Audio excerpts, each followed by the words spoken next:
Hello and welcome back to another Thursday night here at Heroes and Hooligans, where we are playing episode 2021 of Gilded Destinies. Our campaign set in the wonderful world of Eberron. When we last left off, our party had just begun a bit of recovery for the city after a wyvern attack had hit Revan. However, they did not have much time to rest and recover, as they heard from their new friend Fethric that another quiver of wyverns had been seen heading east towards Grandfather Ironguts' apiary and Mayor Brightfoot's homestead. As our party split apart, Zenlin stayed behind to continue butchering wyverns, earning a bit of platinum for the group. Jillian and Coca-Cola rushed off to the east to check in on anyone who had been assaulted by this stray quiver. And our dear friend Resnor was following a trail of a very familiar scent. As we moved along, Coca-Cola and Jillian came to Grandfather's house, where they noticed that there were candles in the window and no sign of damage to the homestead, before moving along to the mayor's. At the same time, Resnor found himself overlooking a keep to the northwest, where he found that there was a small pack of shifters, some orcs, some gnolls, some ogres, and a singular drow around this keep.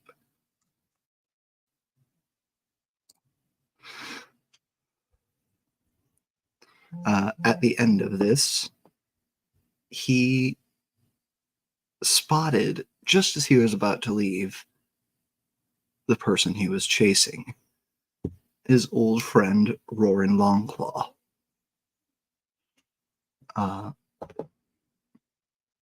As he turned to head back to town, he heard someone chasing after him, and his old friend lunged to try to knock him to the ground.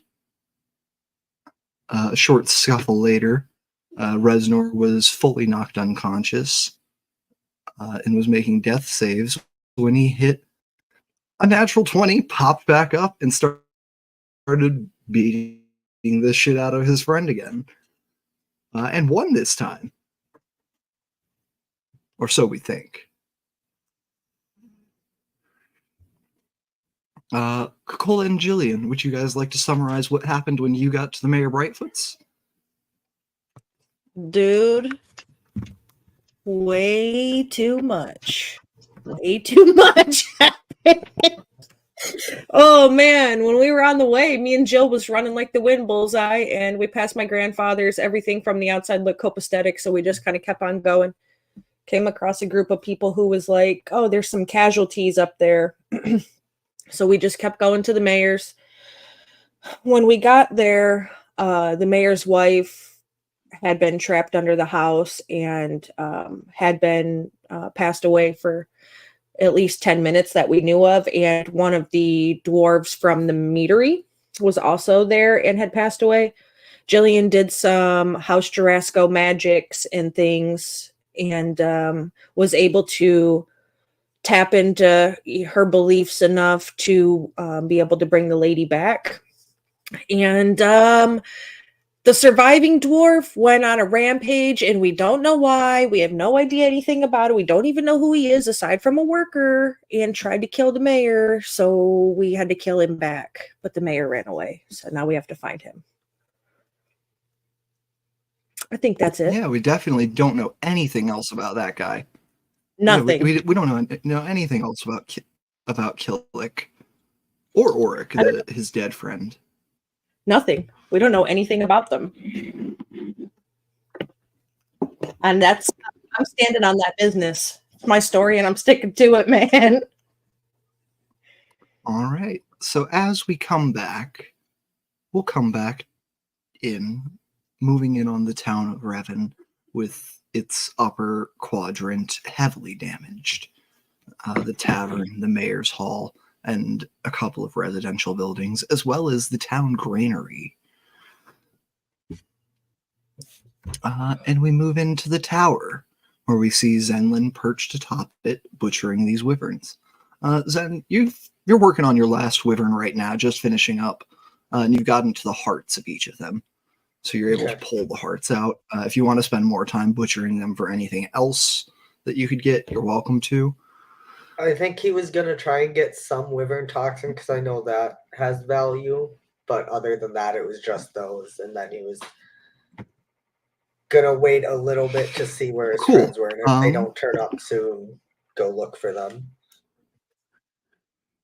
Cool. Do you have any tools or anything you'd like to use to try to collect the venom?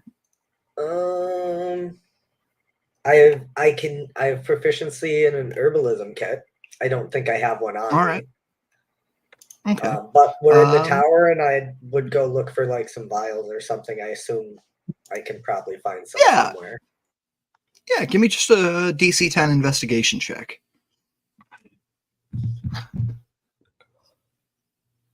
If you fail by 5 or more, you're not going to find any. If you fail by less than 5, you're going to find some. It's going to take you a while. It's 11. 11? All right. You pop down, and you're not sure where any vials are, but you do remember seeing a bunch of empty bottles down on the ground floor in the kitchen that could be substituted. That'll do the trick. All right. So yeah, we'll get those. Grab your bottles, come back up. I'm just going to need a survival check for you. Alrighty. Or a nature check. Survival's better. 14. 14? Yeah, you're able to remove 4 doses of wyvern toxin. You can go ahead and add those to your inventory, and I'll send you the link with the information with what it does here. Yeah, for sure. From there, Zen, now that you've got your toxin in your hearts, what are you up to? This is occurring while Coca-Cola and Jillian are on their way over and having their encounter at the mayor's. Now that it's right, because I think we said it took something like 40 minutes or an hour to do most of that. So does he still hear something going on? Or has it all kind of died down at this point? Because I know, he had heard things in the distance, but... Yeah, just give me a perception check.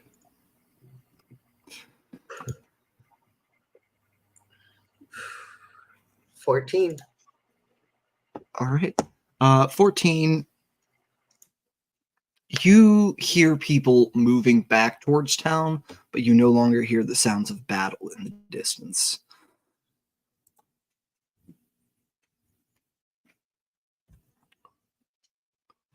And you do see one single wyvern flying past you up the mountain. When you say past, it's leaving? At a distance. Oh, okay. It's not actually passing over the town, it's passing over the forest in the distance. Okay, that makes sense. Then he'll probably wait, and if he doesn't see or hear from them in an hour from now, he'll probably head out to Grandpa's farm to make sure they're okay. All right. Anything you want to be doing in the meantime? Any sort of downtime activities you want to knock out for this hour?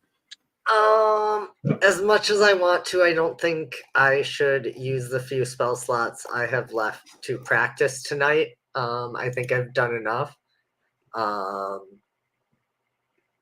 So not really. I mean, he'll probably be reading the notes that he took during his practice earlier and things like that, kind of studying for a bit, and after a while be oh, they're not here.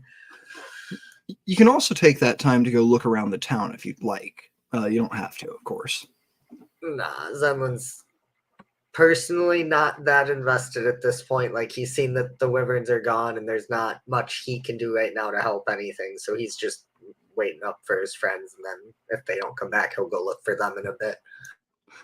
Sounds good. We'll cut over to Mayor Brightfoot's then. Standing outside of the home, we see Coca-Cola, Jillian, and Mayor Brightfoot. Laying on the ground outside of the home, we see Lady Brightfoot. Okay, so Mayor Brightfoot came back. He did turn back shortly after he heard the enemy fall. He had not gotten very far. Okay. He was still only about 60 feet away.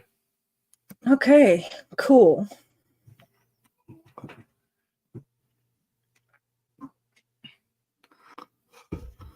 I just want you to know, Chip, above the table, player to GM, you got my heart palpitating, and I'm super stressed out. Good.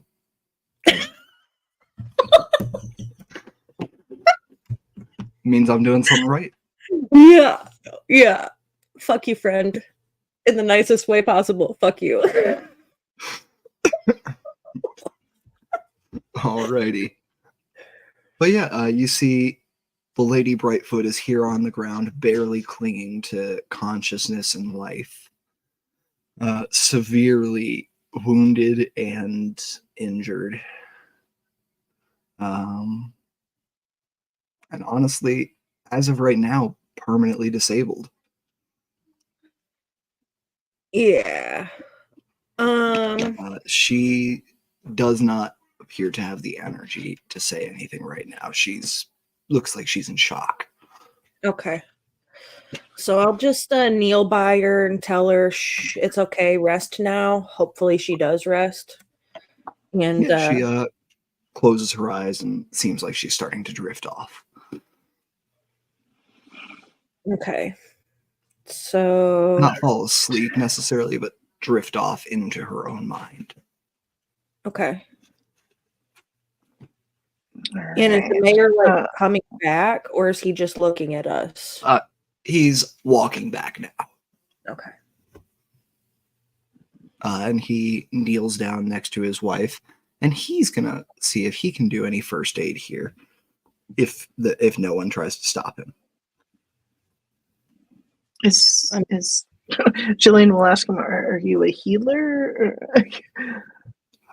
I studied a bit of medicine before I moved this way.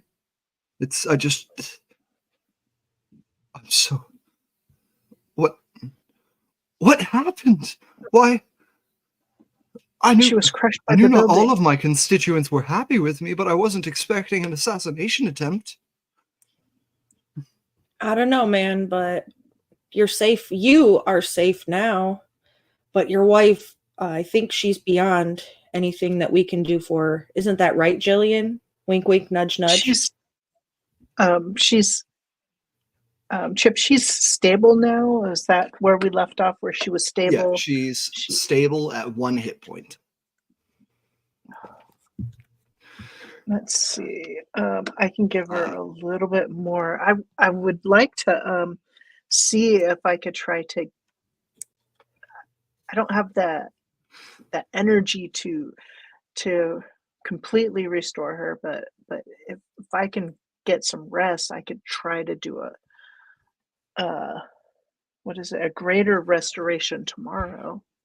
Yeah, I do think you used a lesser restoration on her last time, and you saw that it sealed all the wounds on her legs. There's no further damage that's going to happen to them, but they are useless. Right. They are completely crushed.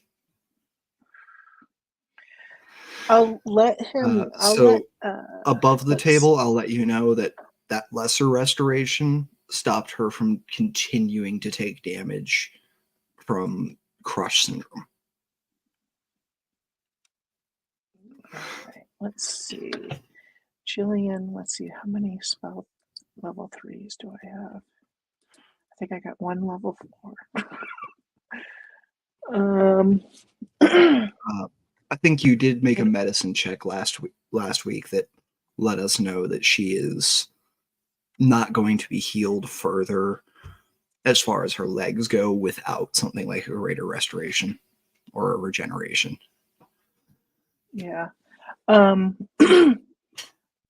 Let's see. Could I go ahead and do level 4 healing word to just get her hit points a little higher? Sure. Do you have cure wounds prepared? Because that would be higher for you.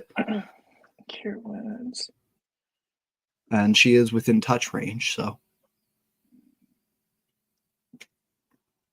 Not at level. Let's see what if I can find it. I thought I had cure wounds. You might not have prepared it today. I can check here quick. It's not there. Yeah, you did not, or you did prepare cure wounds. You have there it it from is. healing. You have it from healing touch,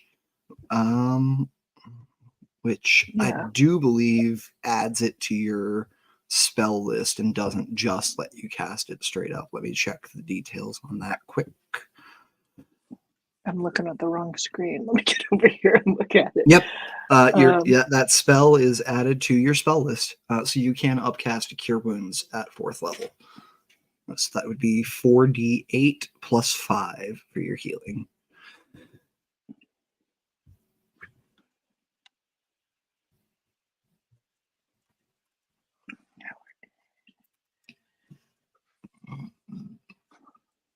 Yeah, for some reason I click level 4, it doesn't even show up there.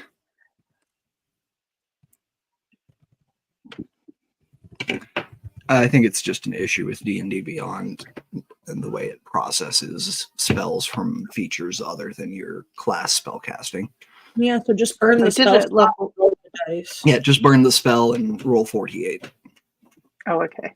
All right. Let's do level 4, and that will be my final 4th level, and we will do 4d8.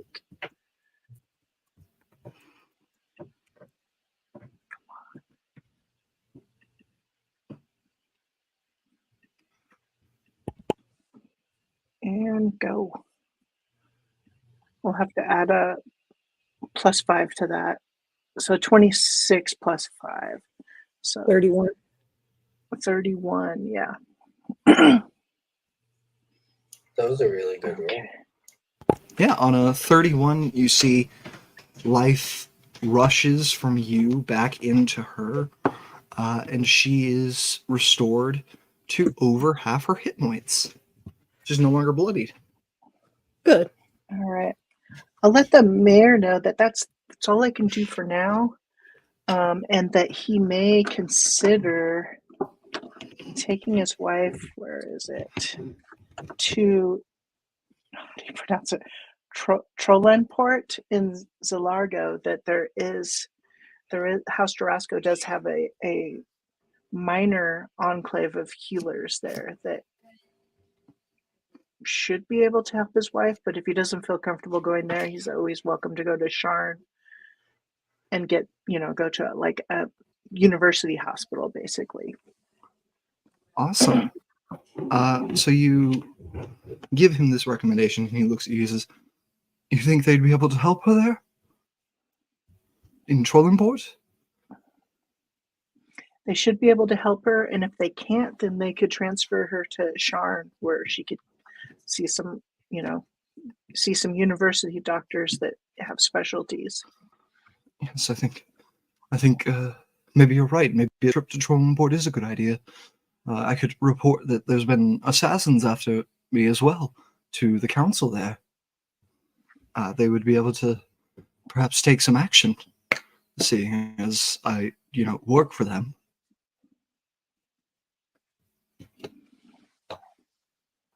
Wait, who do you And work for? all of you would know by this point of having been in Revan for a little while that Revan is a, town that reports to the Council of Zalargo.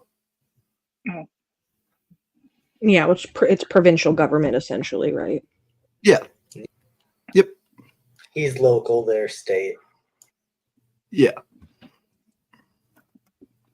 All right.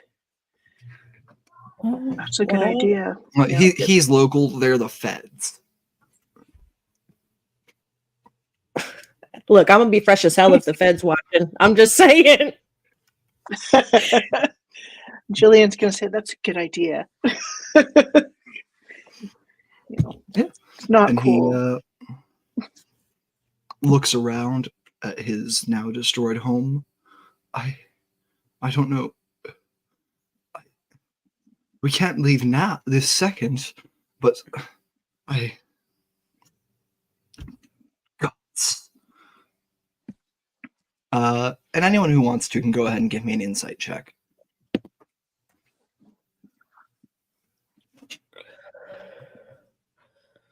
right, let me see about this insight here. You're looking to hit a 15, and there will be scaling levels of success beyond that. Yeah, no 15 for me. Only 13. I got a 12.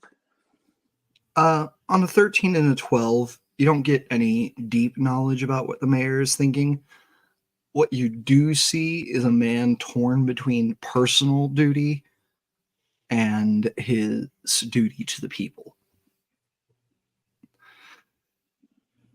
His town has just come under assault by wyverns, and restoration and defense from wyverns is the entire platform he ran on, as you've heard. Right. And so far, he's done a really good job. Well, But now you're telling him that he should take his wife to the big city. And if to him, he feels like this is a I need to do this now thing. That might not be what you said, but he's kind of in a panic. well, Mayor, look, listen. The town is going to get fixed and rebuilt regardless of whether you're here or you're not here. That's just the end of it. The bottom of it is we all live here now. There's people that have lived here longer. You know, these are businesses and people's livelihood. So it's important to all of us that, you know, we help rebuild the town. So that's going to happen regardless.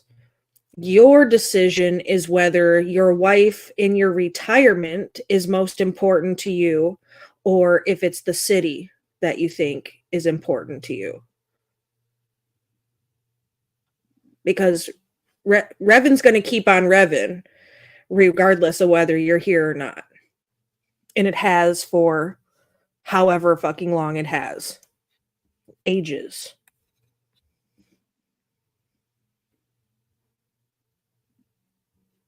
Go ahead and give me a persuasion check. Do it with advantage.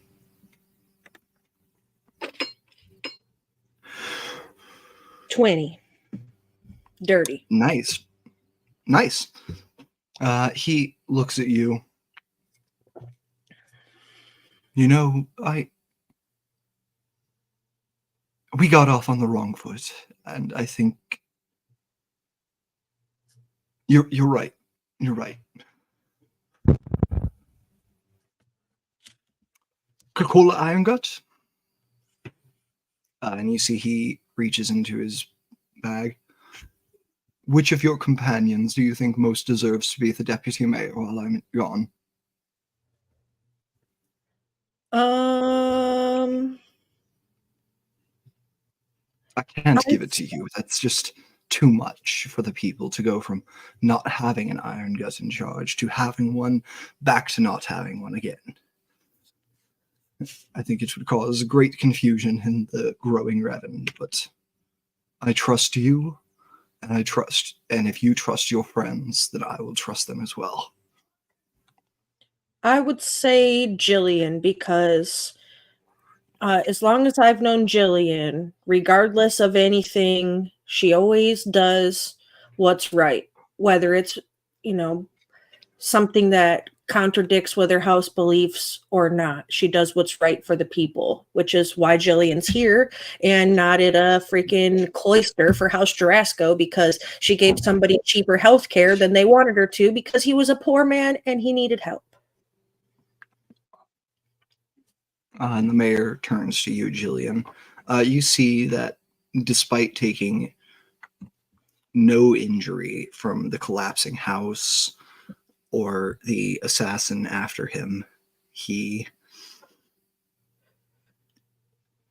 looks wounded to the soul, and his eyes are filled with tears as he hands over a badge of office to you. You see inscribed on this badge, there is a golden censer tied to a chain. And at the end of the chain is a small wyvern's head.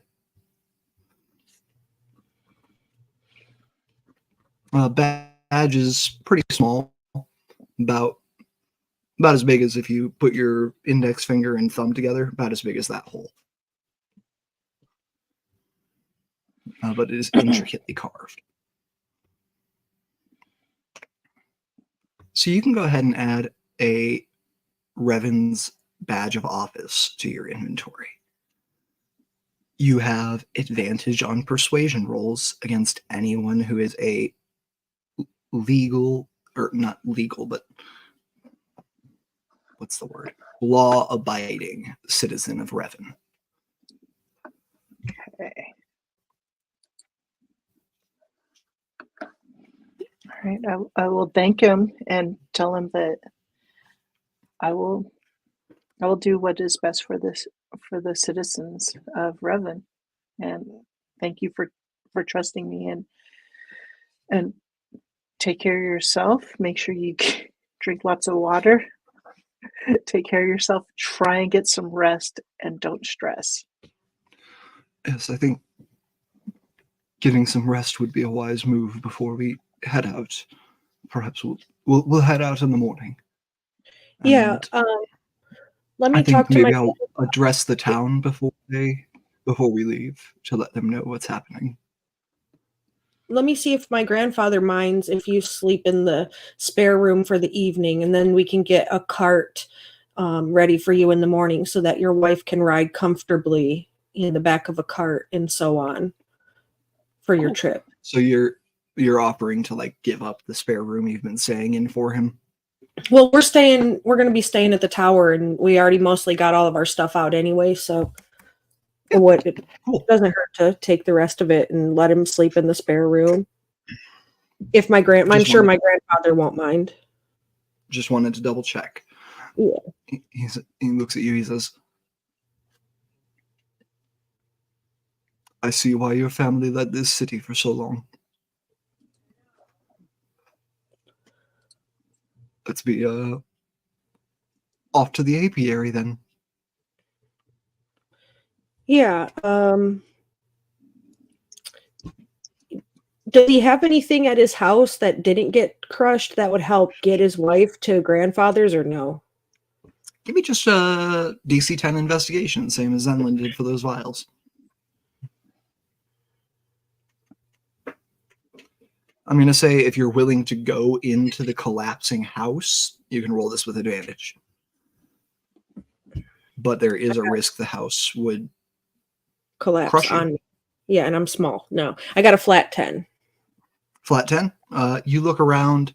It takes a minute, but you see that out back there is a wheelbarrow. It looks damaged, but not destroyed. It could still be used. Okay.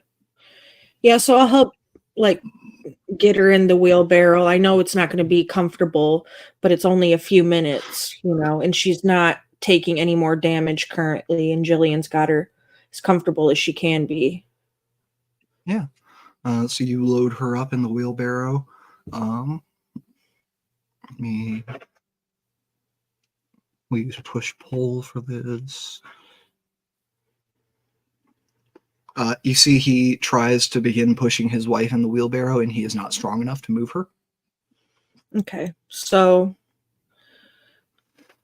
Little gnome pushing a human paladin in full plate doesn't work out usually. Yeah, I guess we'll help because, Jillian and I will come back and deal with this after we get them settled at grandfather's. Sounds good. So you all move as a pack off towards Grandfather's. You're not going to be able to rush this with the wheelbarrow, so it is going to be the full 30-minute walk. That's fine. And we'll pop back to Zenlin. About 10 minutes into your journey, then you realize it's been about another hour. Yeah. So yeah, at that point he'll close whatever notebook he was studying from or taking notes in, and he will head out of the tower and leave it unlocked. A, because he doesn't have a key, and B, because then the burglar alarm is on.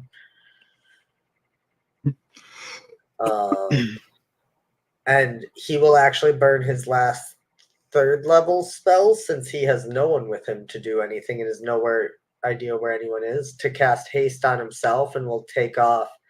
I guess he'll start going through town, but kind of curving toward Grandpa's house. Yeah. Actually, from the tower, do you want to try to follow the road, or do you just want to take the quickest path there? I think he would probably follow the road just to make sure they aren't in town, right? Because he had seen Resnor fighting in town, and he saw Jillian head off that way. Yeah, So you he'll saw wanna make Jillian sure and they're Coca-Cola. not still there. You saw Jillian and Coca-Cola running off towards Grandfather's last session, I believe.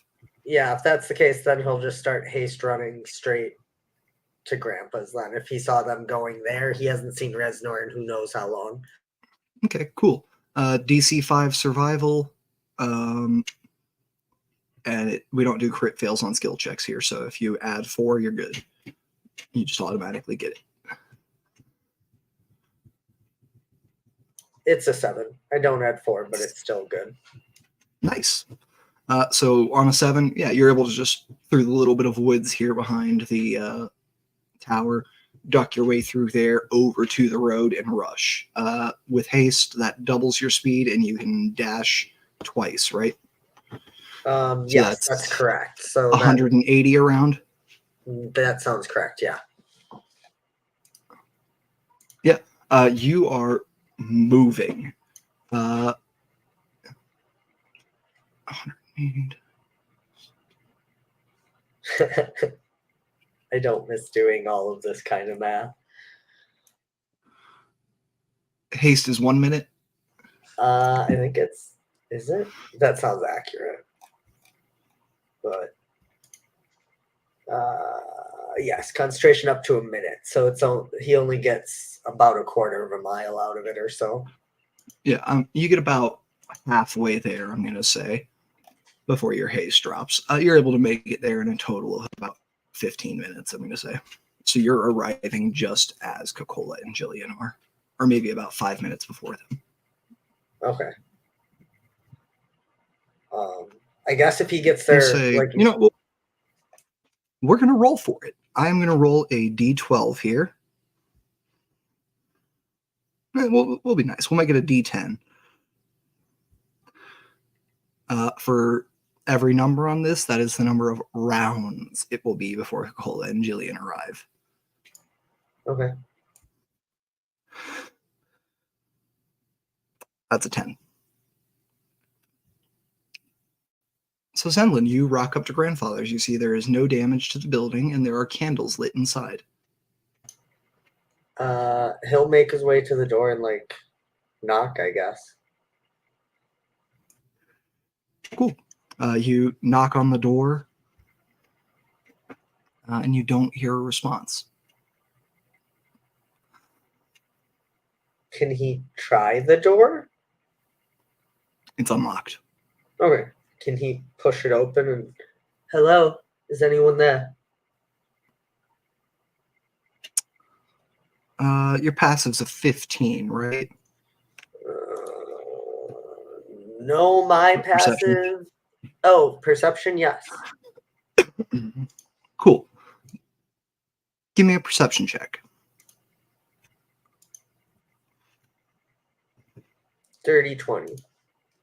30-20. There's somebody else in here. You spot footprints in the dust on the floor. 2 pairs of them.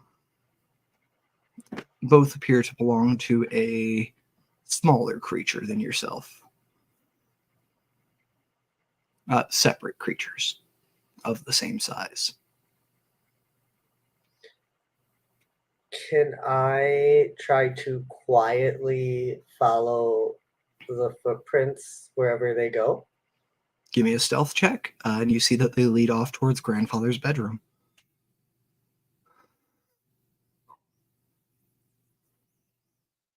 Not great. It's a 13, but that's okay. 13. All right. On a 13, you begin to move towards the bedroom, and you get to the door.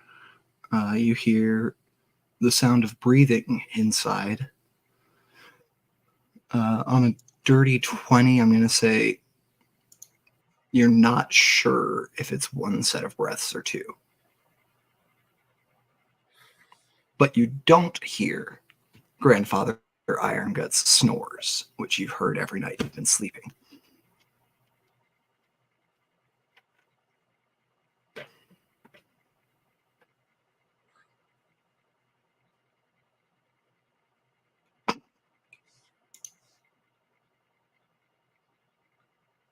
Can I point my finger through the door? Like crack the door open and like crook your finger around it. I'm sorry. I don't mean through the door. I mean like at the door. Oh yeah, 100%.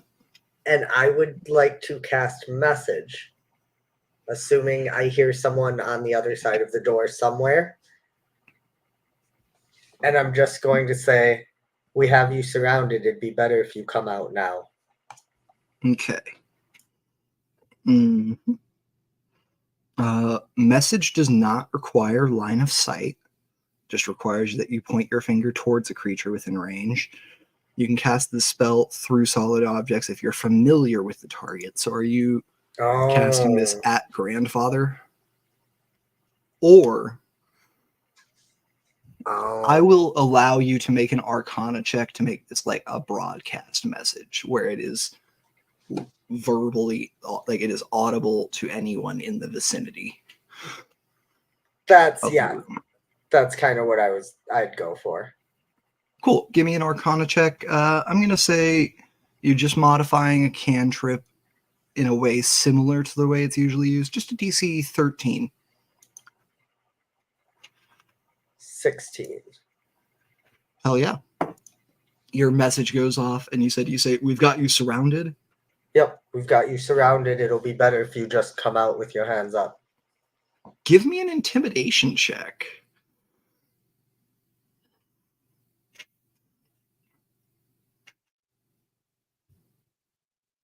27, the first time I get to use my main skill. 27. Hell yes. On a 27, you immediately hear metal clatter against stone and footsteps moving towards not you, but the window at the opposite side of the room. Hurried footsteps. Can I burst open the door when I hear them start moving? Hell yeah. You shove the door open and give me a strength check. Athletics. 10.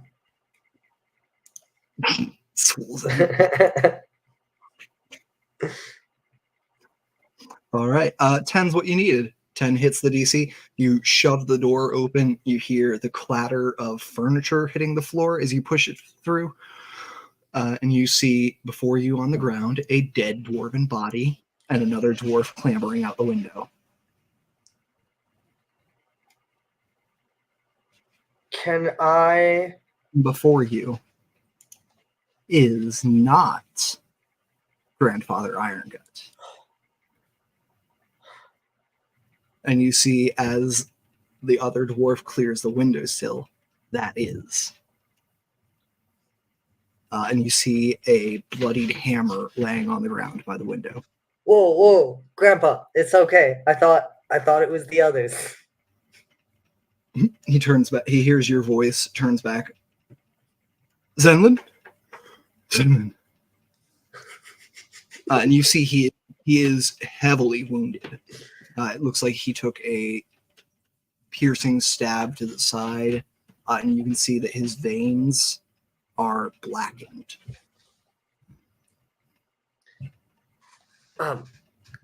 Come on. We've got to get you to someone, and I'll one arm under, right, and start moving toward the door. What happened to you? Who's that? I don't. Well, I do know, but I don't know. I don't know why. It's one of my workers. One of my old workers. He quit years ago. And when I got home, he was waiting under the bed for me, and I didn't know he was there until he stabbed up through it and caught me in the side here. Are you okay to walk? It was okay to jump out a window. Go out front. If no one's out there, I guess wait for me. I'll be out in a minute. I just want to look at something. Cool. Honestly, he's still perched on the window. He just drops down the 3 feet to the floor. It's a single story. It's a single story ranch, and moves his way around to the front, where he, you can hear him call back as soon as he drops out of the window. Can you toss me my hammer? I'll do so, and then Zenlin wants to investigate this body and see if there's any markings or notes or anything that would give him an idea of why someone tried to kill Gramps. Give me an investigation check.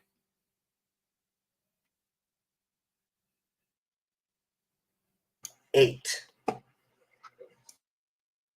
So what I'm going to do is I'm going to tell you what you don't see. You don't see a tattoo on this man's body fading away. You don't see that he has a weapon unlike any you've seen before.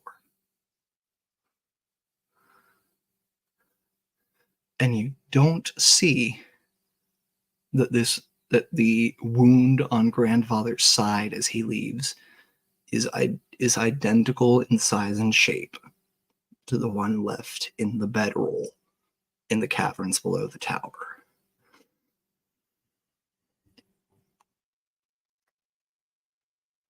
What you do see is that this is a dwarven man who appears to be in great health, and has a magical cloak.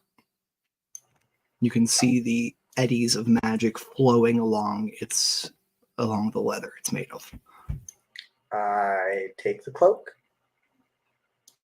Cool. Coca-Cola, if you could send, actually Zen, you might be able to just pick it up, the information for a Goradine cloak. I think it might be in our homebrew already. If it's not, it's essentially a cloak of protection that gives you advantage on saves against poison.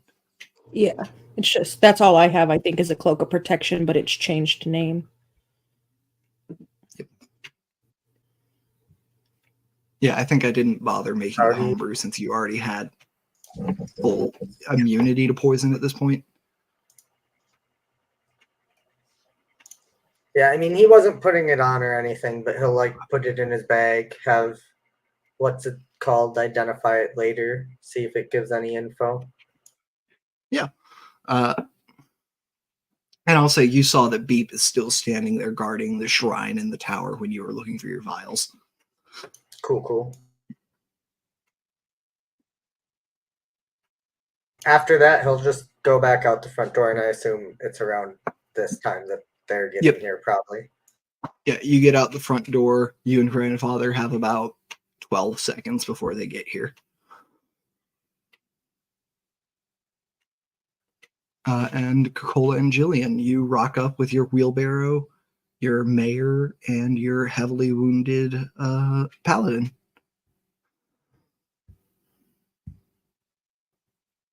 When we get there, does grandfather physically look like something has happened to him? All of his veins are black, and he is bleeding from no longer bleeding, but there are blood stains from a hole in the side of his body and coat.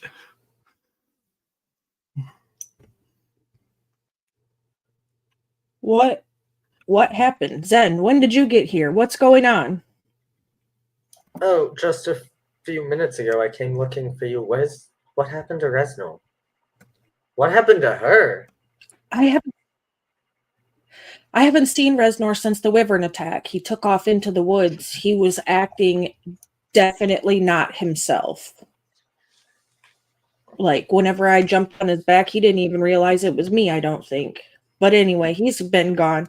She got crushed under a house. The mayor's house was attacked as well. Oh, well, yeah, so was Gramps. By the way, sorry about that. I did not mean to scare you. Wisest move you could have made in the moment. You were attacked. What happened? There was one of my former employees was lying in wait underneath the bed and stabbed me when I laid down. I brought him low fairly quickly with my hammer, but I'll say he was injured. He was already injured when I saw him. Cocola's immediately Easier to going to fell than go he should have been. in there and check and see this body. Cool. Just you trying to look at it, see what you can find out? Yeah, I rolled a 16 investigation. Hell yeah. On a 16, you see that he does not have a Goriding cloak. He has traveler's clothes on. But there is a long spike held in his hand, about 3 feet long, and thin to the, comes to a single point. This is maybe a millimeter wide or less point at the end of this spike. Is it like a weapon spike or like a railroad spike or like the tail? No, I'll say on a 16, you flash back to the first time your mother showed you her Goridine weapon, how when she flicked it, it rearranged the metal within itself to be long and come to a single point. Okay, cool. And I'm you gonna see at the bottom the maker's mark of the manticore's sting. I'm gonna kick the dead body right in the face out of anger and storm out of the room. And I'm gonna tell grandfather the mayor's wife has been injured. They're gonna go get her some help in the morning. I wanted to know if they could stay here for the night, but that doesn't seem like the safest idea at this point. I mean, I think with all of us here, it would be safe enough, yeah? I mean... Oh, probably, because I don't plan on sleeping for the rest of forever. I mean, otherwise, there's plenty of rooms... At the tower. At the tower. Yeah, I was thinking the same. Jillian, do you think you could help grandfather heal the wound? I should probably go to the tower ahead of time. Why? What's wrong? Can we talk over here? Yeah, Jill, do you mind healing up grandfather here? Yeah, I definitely want to examine him and see what needs to be done. Okay. I could roll a medicine check and then... Sure. Okay. Okay, 23 for a medicine check. Hell yeah. On a 23, I'm going to tell you how many hit points of damage he's taken. And I'm also going to let you know that he's under the poison condition.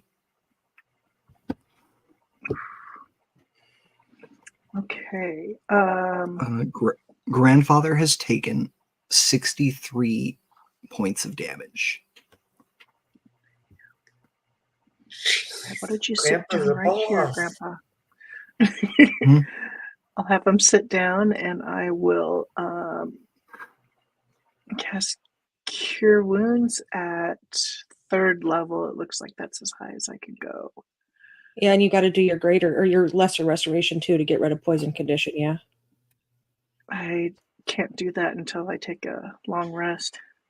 Are you out of You could do a spell? lesser. You could do a Isn't lesser. lesser a then. second level spell? Okay. All right. I mean, I'll check. It's showing up as I shaded. think lesser does poisoned. I think so. No, lesser definitely does poisoned. I just want to check and make sure she's got the spell slots for it still. She does.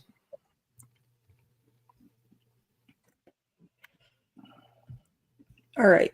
So you can take care of grandfather. You'll be good. All right.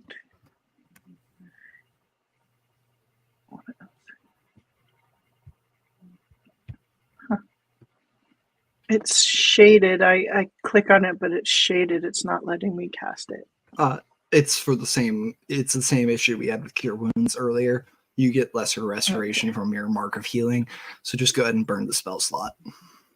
Okay. Just mark the spell slot itself off.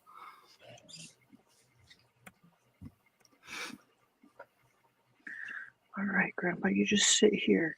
Just okay.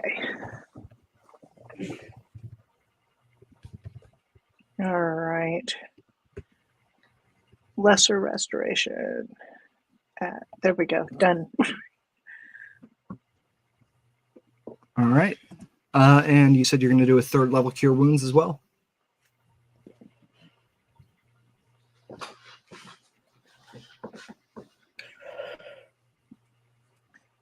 Lesser. Did you Just say do lesser 3d8 restoration and cure wounds? I asked if you're doing the Cure Wounds still as well. Yeah, I can do that as well. You don't have to. I'm just checking.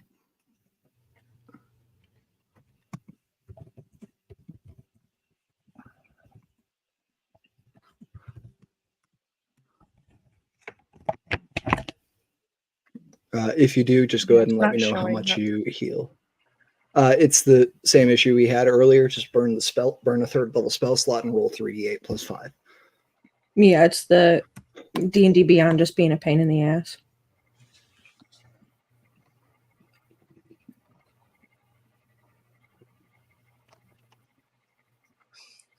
Okay, 18 plus 5, so 23. 23. You push 23 points of healing into Grandfather. He is at exactly half his health.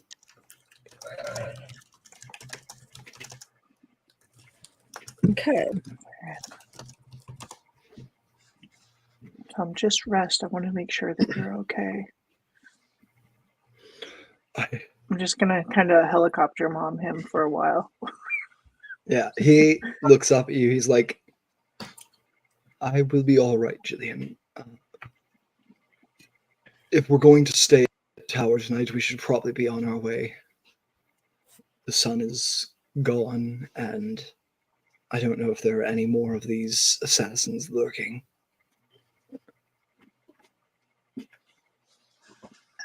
Let's get the hell out of here, guys.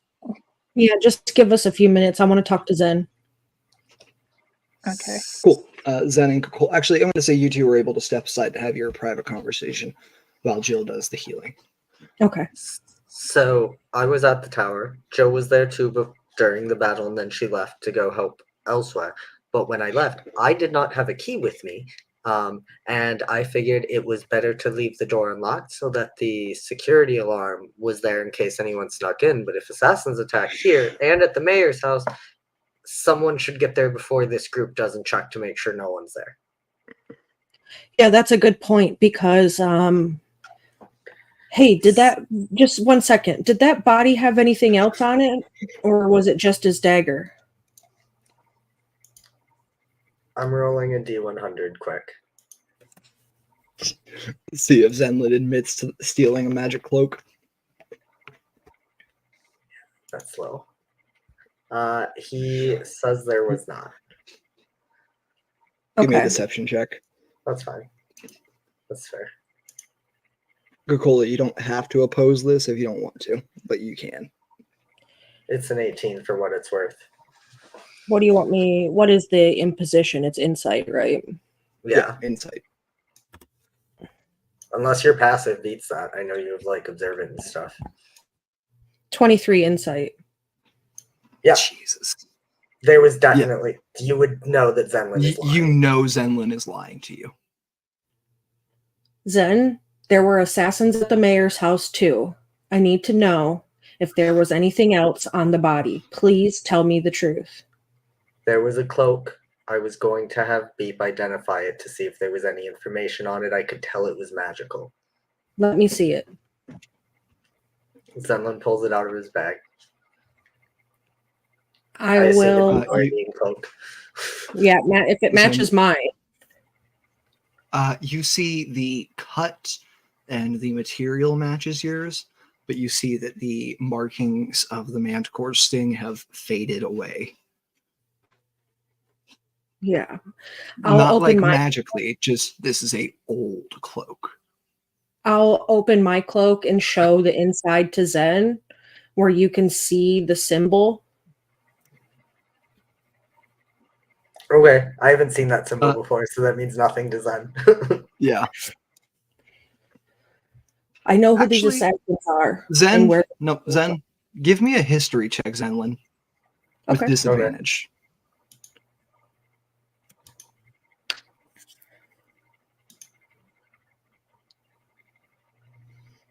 14. No, you have seen this symbol before. You were just a little kid when you saw it last. But your mother had a couple of visitors who wore these.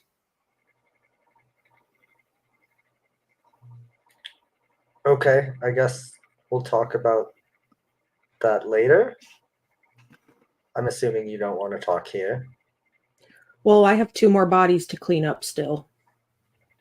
So I'll go and make sure there's nothing there. I mean, if all of them would have a cloak like that, I can just walk around with detect magic and make sure there's no magic, right?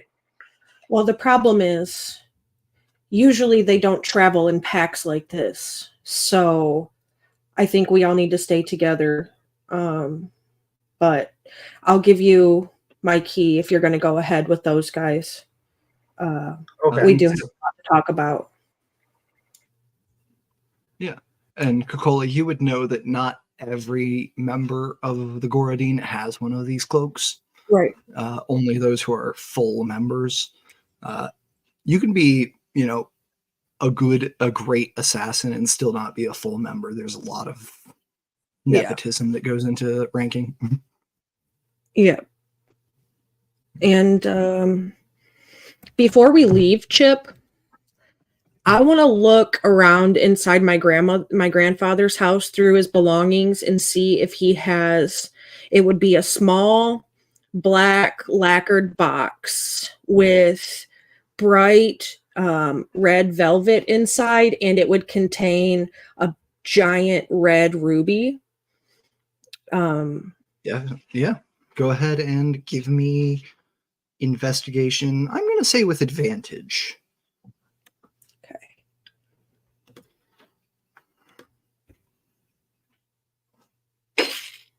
Let's see, what do we got here? 17. You do not find a small black lacquered box. You find a black lacquered box that is about the size of a medium chest. And when you open it up, you see that there are 7 of those rubies within, separated with 1 on one side of it and 6 in a pile on the other. I wanted to take the one that represents the house of the Iron Gut, or the head of the Iron Gut family, because this is a blood ruby and you send this to your enemies to let them know that you have a blood vendetta against them. And I'm going to package it and I'm going to send it in the mail to the head of House Kundarak. Hell yes.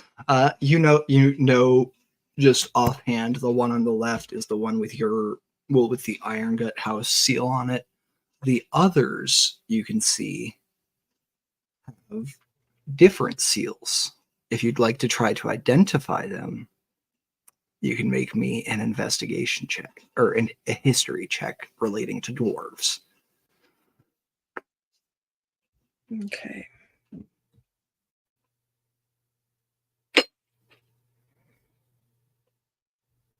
And that also adds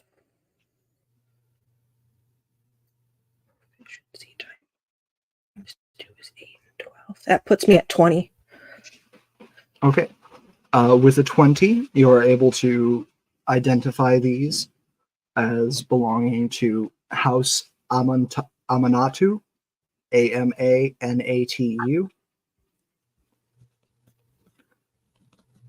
House Mroranon, Mroranon, Okay.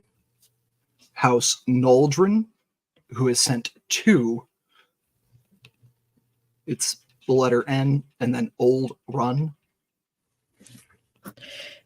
An old run. Okay. Clan Tordanon, Tordannon. Mm-hmm. And I believe we're up to the last one here, which is Clan Soldorek. Soldorak. And I'm gonna say I'll reward that dirty 20 with also letting you know that all of these gems are covered in even from being in a box, there is dust on them, which lets you know they have been there for a long time. Are these clans that are bannered to House Iron Gut or no? These are not clans bannered to House Iron Gut. These are all major dwarven clans in the Mror holds. Yeah, so if they're sending blood rubies to my grandfather, about any one of them could have hired assassins. Yeah. Cool. I'm gonna pack up the whole fucking box. And I'll actually let you know again. With the dust on these, you'd estimate they were sent at least 100 years ago, up to 300. So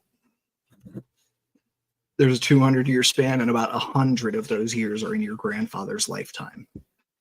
None of them are during his headship of the clan. Okay.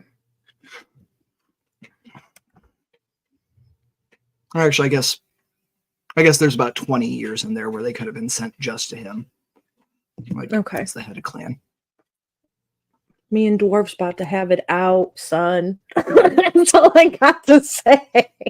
I'm about to bring the entirety of House Kundarak down on top of its fucking self because they messed with the wrong grandpa. Good luck. Good, I'm gonna need it, but I'm gonna do it. That's all I got to say. Yeah. Do you remember when Feyre goes back to the spring court and pretends that she loves Tamlin just so she could rip everything down around him? Mm-hmm. Okay, as long as you remember. No, I got that vibe as soon as you said I want to send blood rubies. Yeah. I was like, gotcha. Can I Yeah, ask I'm an gonna out of take it. character question? Yeah. Sure. Is the head of House Kundarak not your mother? No. It is not. Oh, okay. Her mother is essentially a branch head. Oh, okay. She's like, her mother is like VP essentially in a company structure, not in the Right. national structure. Her mother's one of many vice presidents. Yeah. Essentially vice president of assassination and murder and things like that. The head of House Kundarak is a big old bag of dicks. Some dude that lives up there in the Moorholds and sits on his little dwarven throne doing absolutely nothing but telling people to kill people that he has no business trying to kill. That's who he is. Big old I mean, bastard. he does a lot of financial and banking work as well. He manages all that. Yeah, so does JP Morgan. But what do I want? You want to know what I think about him? Probably the same thing I do. Exactly. Ooh, I'm angry. I'm so angry right now. And I think Cocola's Hey. angry with herself too because she saw that the candle lights were on and just assumed that he was okay. And she's like thinking to herself, like, if I would have stopped here, I could have prevented this. You know, no offense, Mayor Brightfoot, but fuck the mayor and his wife. Like, that's my fucking grandfather.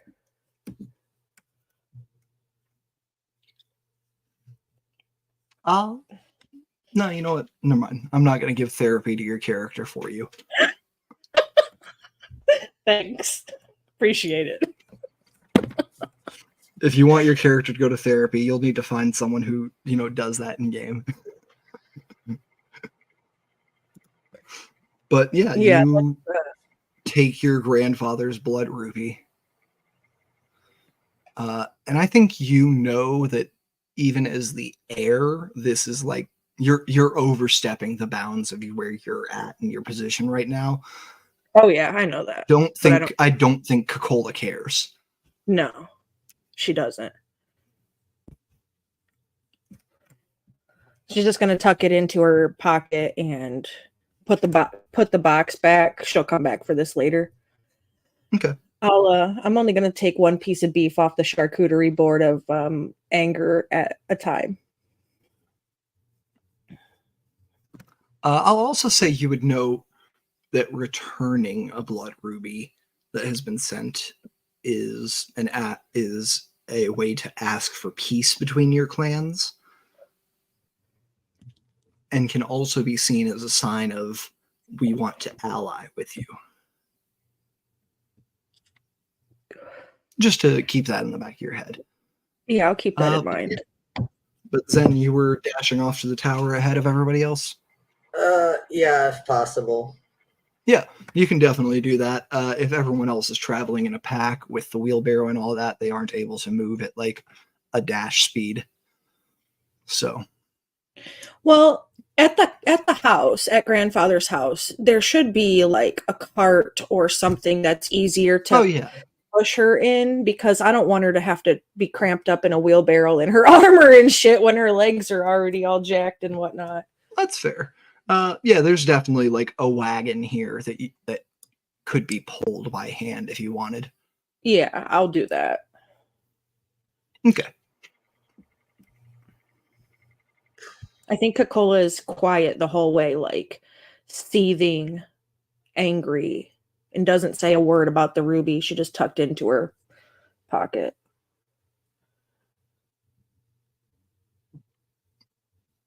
Cool. Yeah, you went into the house. There was nobody else inside. You don't even need to make a sleight of hand. It's tucked away and hidden. And then you get back to the tower. Did you close the door behind you, or did you was it just left unlocked, or was it open? Yeah, I just didn't lock it. So you walk up. You walk up to the tower. Nothing seems disturbed on first sight from when you left. He'll push open the door and cast Detect Magic. Cool. You see all of the magics that you saw before through Beep. Actually, if you want to, well, no, because then you wouldn't be able to dash and get ahead of everybody. I was going to say you could have ritual cast it on the way over here with your action and just used your movement. Yeah, no, it's fine because I don't think on one cast I can get the whole tower, but he has 2 more first level slots, so he'll do as many as needed, and he's gonna not just using the Detect Magic, but look for any signs of movement, feet under curtains, someone hiding. Give me an investigation check. I'm going to say at advantage with this Detect Magic.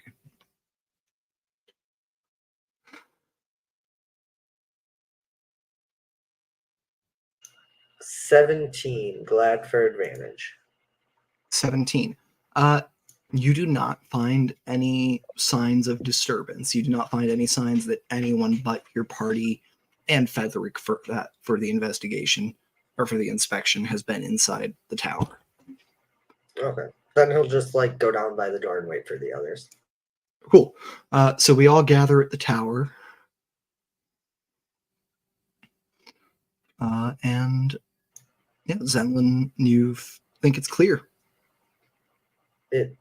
He'll just kind of give Coca-Cola like a nod. He'll kind of shrug because he's not the best at this, but I'll say you feel pretty confident with that. There's no like reason. he'll like it should be clear. He's not going to outright say anything because he doesn't want to worry the guests who are here, but he'll like give an indication that it seems clear. Yeah. So everyone walks up to the currently dilapidated tower. Mayor's gonna shit himself when we lock this door behind him. I was just thinking about the fact, should we even really lock it rather than me just do like a magical lock on it? Because I kind of don't want, he's going to head off to the council. I kind of don't want to have him take that information to the council. I mean, I got arcane lock. So it's up to you. If you have arcane lock, in theory, you could do that. Yeah, we might just have to deal with the stink for the night because and that's fine. So we're not going to be able to get the mayor's wife upstairs into a bed.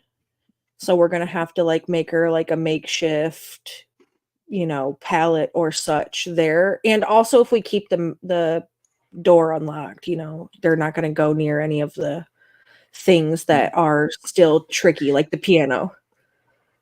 Mm-hmm. Yeah, they won't. And the mayor's more likely to stay down here, which means he won't wander in and accidentally do something weird with the Dwarven Shrine. Correct. Yeah. All right. So yeah, we can like get some tables together and throw out some ratty blankets or something. Yeah. And I'll apologize about the state of things. We just took over, so we haven't gotten it. All right. The mayor looks around. It's defensible.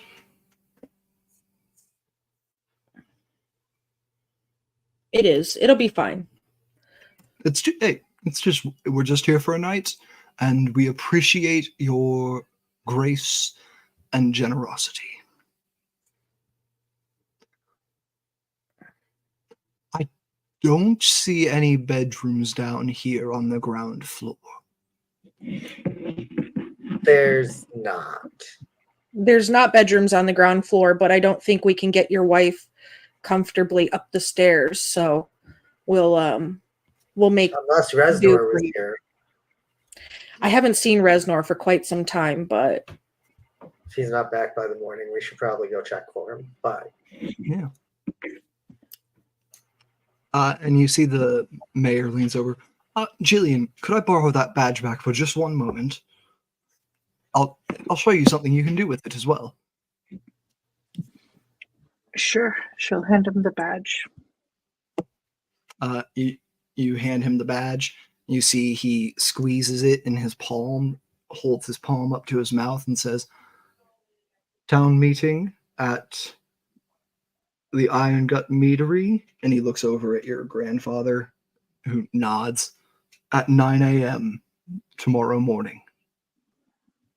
And Coca-Cola, actually, no, all of you are legal residents now since you own property through your company. All of you hear that message repeated in your heads.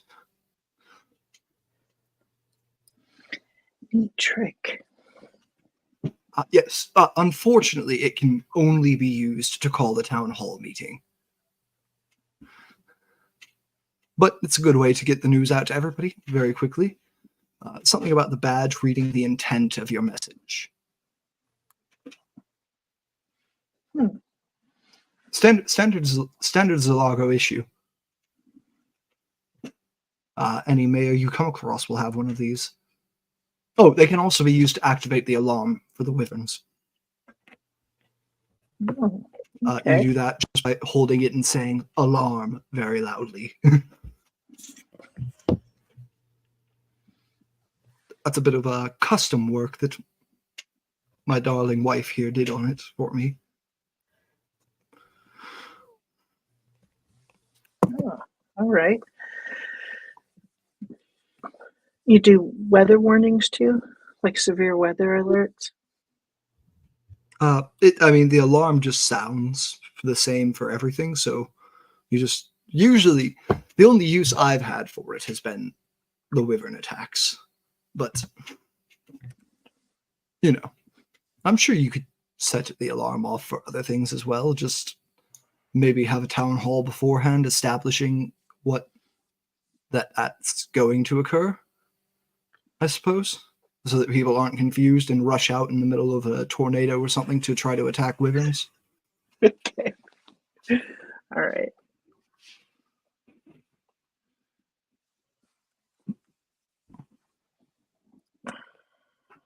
Well, yes, and the mayor looks around the tower. Do we think do any of you are there any cots or bedrolls we could drag down here? Yeah, we'll get that. We'll get that. Yeah. I'm sure one of us has an explorer's pack with a bedroll they can use. Not even just that, but there's the one room that has all the bunks in it. Oh, Zen took all those mattresses like Princess and the Pea, didn't he? Did 'Cause I? I think you took the room that had all the beds in it. I think you said that. Yeah, I think you said you were taking the room with all the beds and you weren't giving up any of them. I don't think you Princess and the Pea them necessarily. Yeah.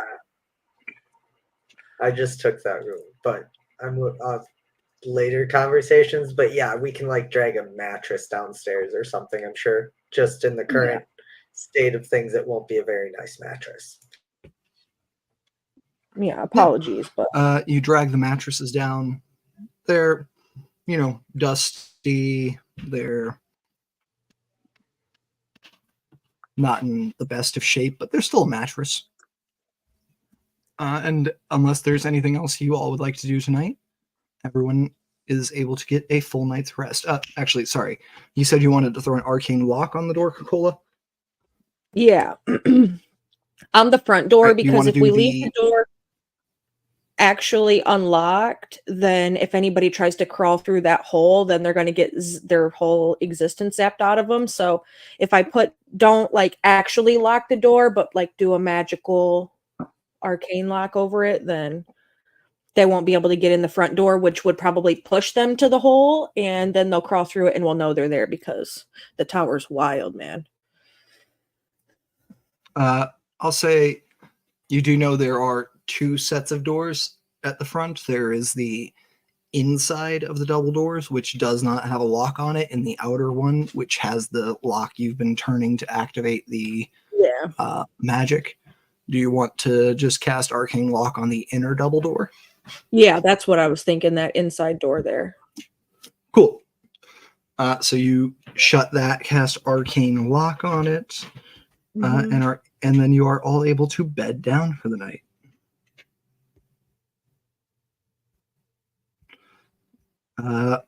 Who all is resting? And who all is choosing to stay awake, if anybody? Jillian's gonna rest. She needs to. Yeah. For what it's worth, Zenlin's an elf, so he only needs to meditate 4 hours, and then we'll be awake and watching the rest of the time. Cool.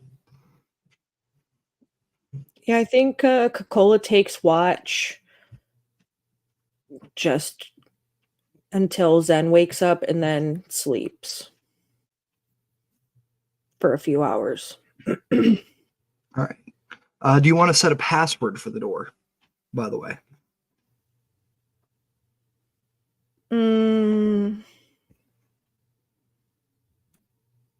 No. No? Okay. Cool. You spread your warding lock over these wooden doors and see the magic settle into them. You know it's not visible from the other side, even with a detect magic, but you know that it will always be visible to you when it is active. Yeah, so I'll just warn everybody to don't touch the damn door. All right. Everyone beds down for the night, and you wake up the next morning fully rested with no disturbances. Okay. Cola, go ahead and give me an insight check. Okay. And I'll say it's related to dwarves, so you can have advantage.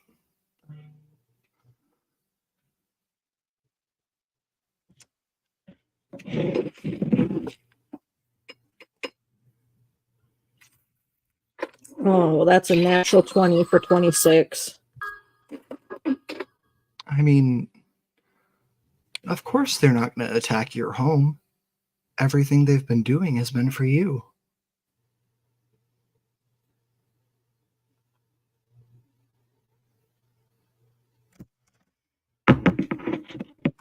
They didn't do shit for me. Sons of fucking bitches.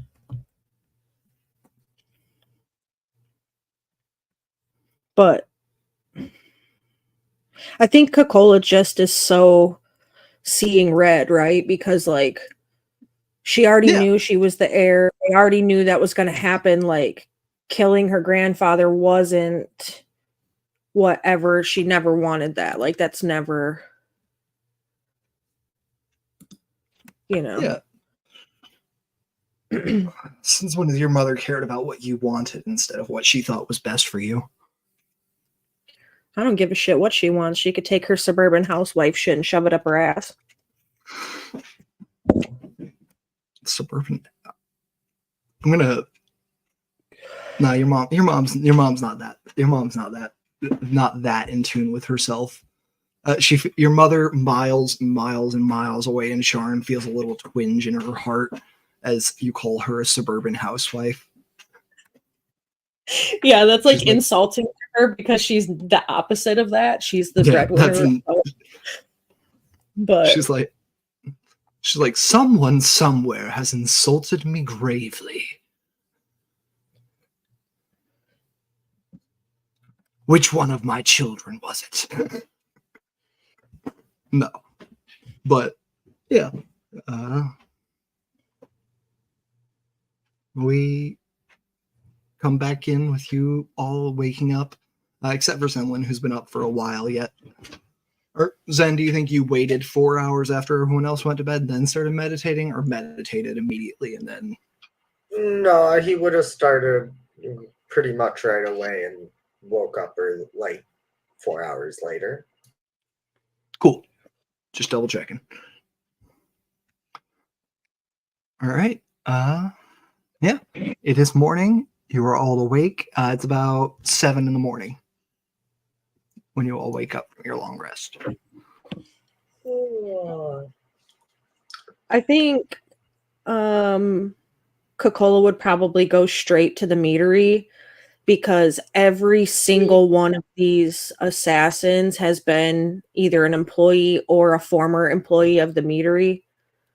So she probably wants to go there first and check it out and see, you know, what's going on. All right. Yeah. You know the meeting is at the meadery, at the mead hall in 2 hours anyway. Mm-hmm. That's so what I if you mean. want to head over...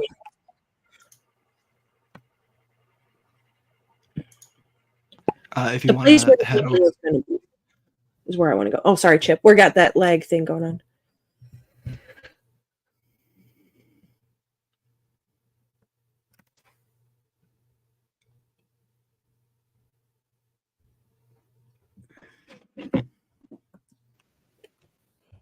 All right. Yeah. If you want to head over there, all of our NPC companions are willing to go with you to start preparing for the town hall. like to travel in that direction with you?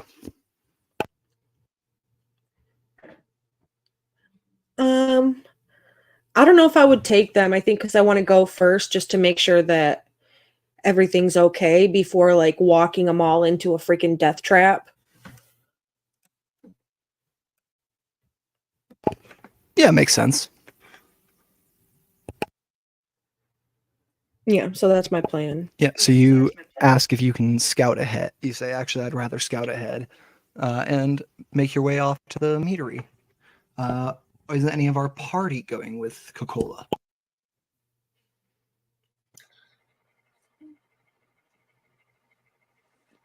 Jill's gonna check on her patients and make sure that they're okay. How, make sure they're doing okay. Check their wounds and All right, stuff cool. like that. Yeah, I'm going to say no medicine check required. You can see that the grandfather is back to full health. And the Lady Brightfoot is at full hit points, still, has her injury.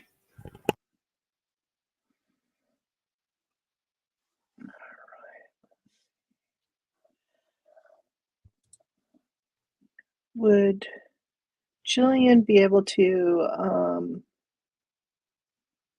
is it?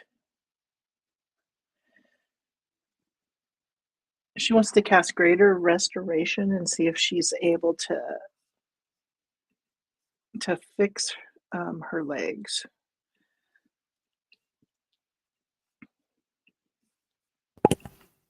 Yeah, you cast Greater Restoration, or you want to just Oh, mark off.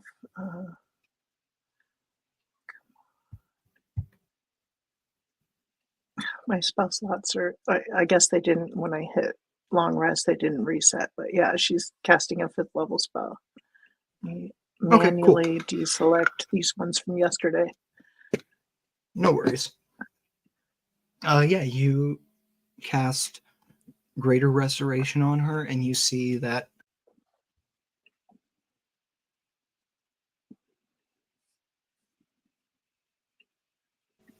I keep on accidentally unplugging my mic.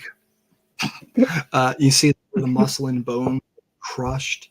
It begins to fill back in. Her legs no longer look like she's been, flat Stanley'd. There's still injury there. You can tell that this is going to continue to affect her ability to move, but you feel like she's probably capable of walking again, just not at what was formerly full speed for her. All right.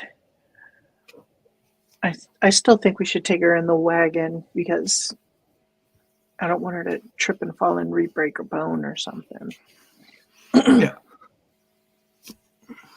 Makes sense. All right. Zen, what are you doing this morning? Zenlin will probably just kind of chill for a bit. When everyone wakes up, he's probably in some room that he's slowly converting into a studying his notes. Okay. I'll also say no sign of Resnor's return.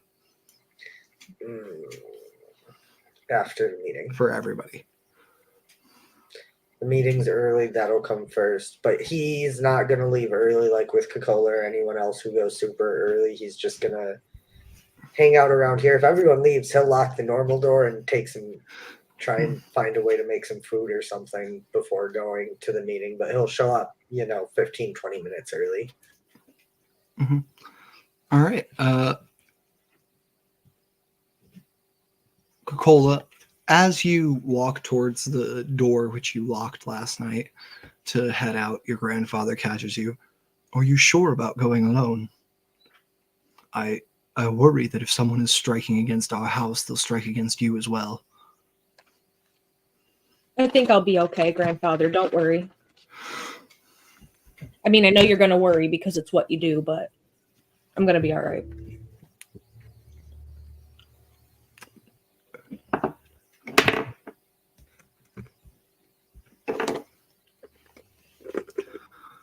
All right, dear. I'll trust you on that. I don't personally believe I'm in any danger of being assassinated.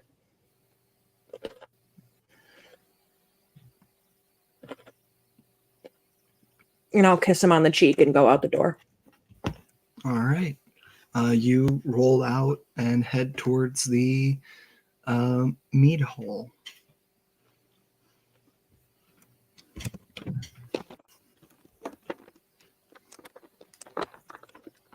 I think she's kind of just like actively looking around as she heads just to see, kind of the state of everything. Not even just for like the assassins, but how everybody's getting on this morning.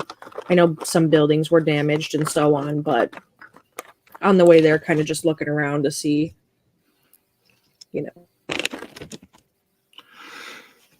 All right. Give me investigation or perception. Depending on if you're actively like checking it, like going up to people and checking them out for investigation, or perception if you're just trying to get like the wide view. Perception 25. Cool. On 25 perception, everyone who is here looks confused. You do not see anybody wielding like with a dagger at their belt or anything. Nothing made of the metal that the Goradine uses. You think it's pretty clear. You get the feeling that like sending a pair of assassins is already a big deal. Like to have two Goradine targets in the same night at the same time. Sending more would mean that like this is top priority for House Kundarak.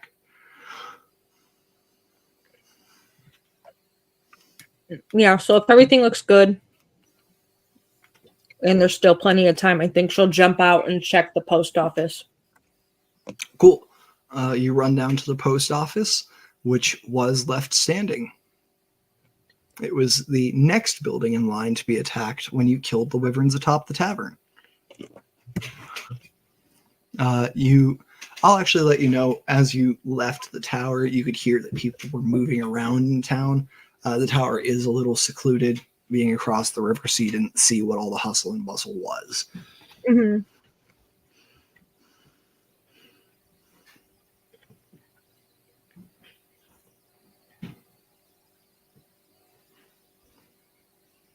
Yeah, I don't know where any of that is. I think she's pretty one-track minded right now.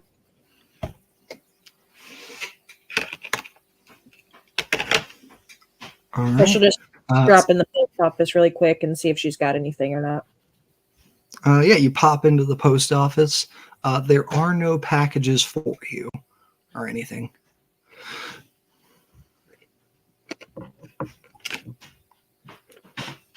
If there's nothing, then she'll just go home or go back to the meat hall. Oh, don't want to send your package? She's scheming. Gotcha. Still waiting. Heard. Actually, you know what? I was incorrect. There is a package that is addressed to not just you. It is addressed to you, Zenlin, Jillian, and Resnor. Does it say who it's from? Yeah, it's from your boss. We don't have one of those. Partner. Oh yeah, sorry. Not your boss, your partner. Okay. Yeah, I'll grab it. I won't open it though until at least one of our other people's with us. Or with me. Yeah. It's pretty lightweight. It's a smaller package box. And you can hear some metal rattling around inside it as you're carrying it.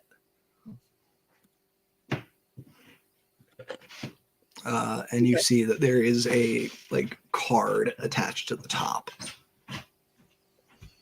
Okay, I'll read the card. I'll read the card, yeah. But I won't open the package. You open the card. Kukola, Zenlin, Jillian, and Resnor. Enclosed within this package are your first month's payment.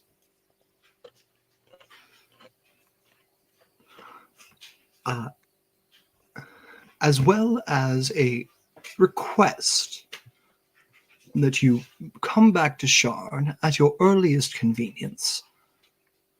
Our partner Jolly has returned and, well, he no longer wishes to be a partner in this endeavor. Or rather, he can no longer be a partner in this endeavor. It seems he is facing some legal trouble.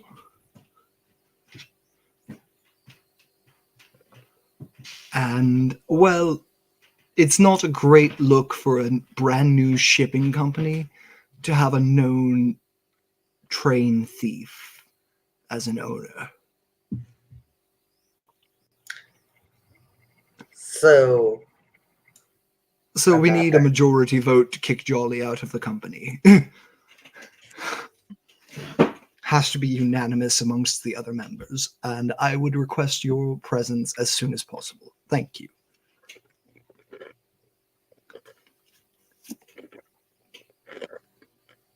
She'll just chuckle and stick it back in the wrapping of the box.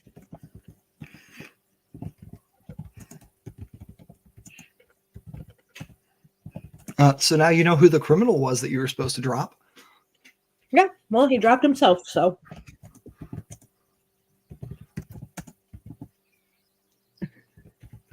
Yeah, I guess we'll have to get our paperwork amended while we're here in town still as well.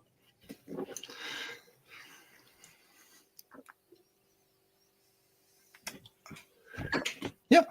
So you look around the town. There are people already making repairs to the tavern. It looks like just citizens who have decided to hop in and help out. You see the mayor's office is completely ignored right now. And there's a couple of people working on the residential buildings in the granary. Okay. But the tavern seems to be the main focus of repairs right now. Okay. Yeah, I'll head back to wherever the meeting's supposed to be and kind of take up post and wait. Yeah, you head to the mead hall and take a post up by the front, up by that dais.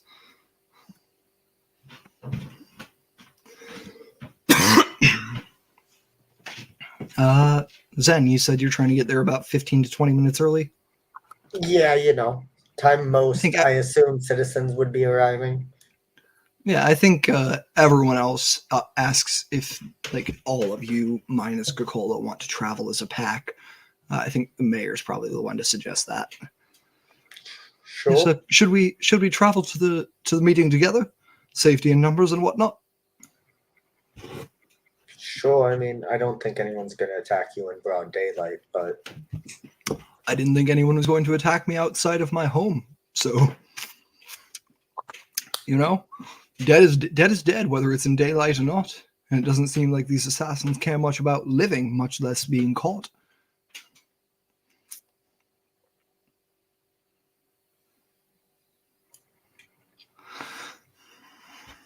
But I mean, Gramps fought him off. Like, you're going to have to tell me where you learned that later. Oh, I spent many years exploring the continent. I think we've spoken about this before. I spent 100 years exploring the continent looking for, well, my ancestral caverns. Oh, right. I do remember that. Sorry. It's been a busy couple of weeks. Yes, no worries, no worries. But yes, I learned quite a bit of, well, I guess not sword play, but hammer play in those years. I mean, it served you well if you're fighting off assassins at your age.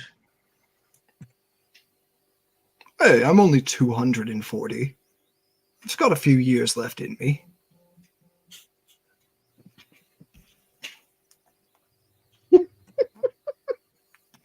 Semantics, damn it.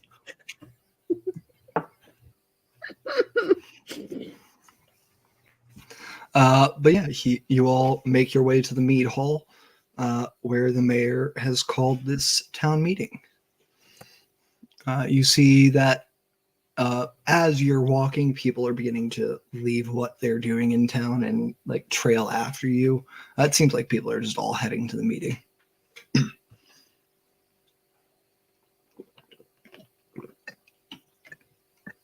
And you arrive. Things move pretty quickly once you arrive.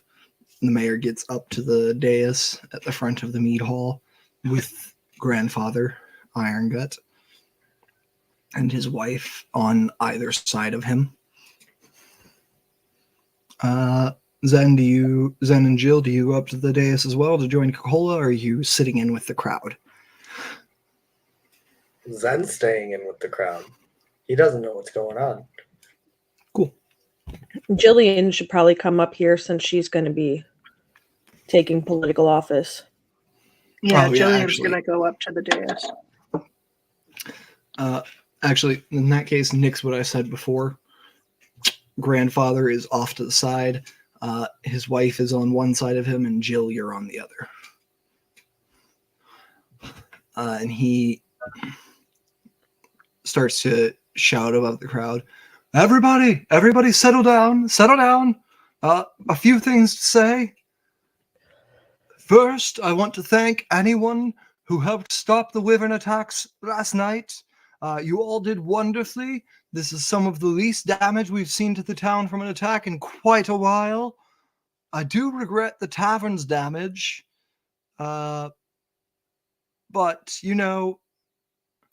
we'll fix it better than ever. And as you may be able to see, my wife here has sustained some major injuries in the attack last night. And her and myself will be traveling to Trollenport to seek higher healing. And you hear the crowd begin to mutter, what, the mayor's leaving us right after an attack? What's happening? What? Why? How? What? How disrespectful. What? The town needs him. But worry not. In my stead, you will be left with the best candidate I could find for deputy mayor.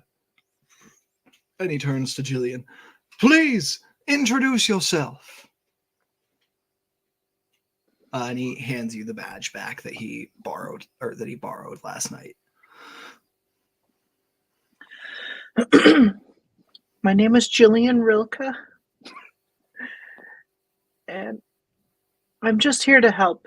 I'm a healer, but sometimes you have to step up and do other things. Cool.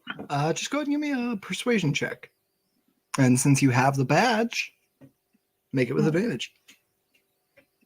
All right. Persuasion.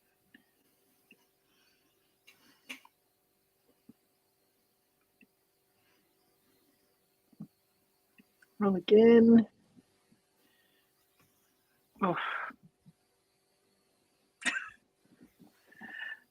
The first one didn't add any modifiers to it, but I got a flat 6, which would be...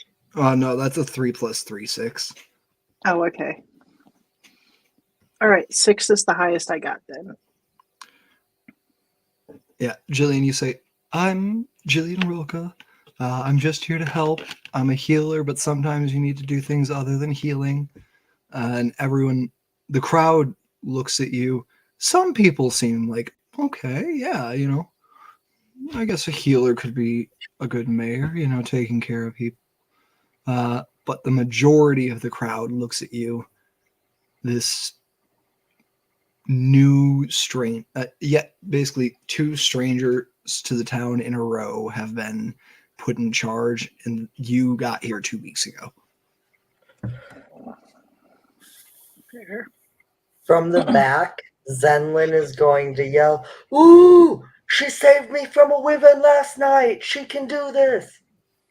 Zen, you can go ahead and make me a persuasion check, actually, to try to Well, this is to try to get the crowd basically neutral again, and I'll let Jillian roll another one with advantage. You need a 21. 15. Jill, you can go ahead and roll 3 d20s on this and take the highest. So, yeah, make the check 3 times, take your highest.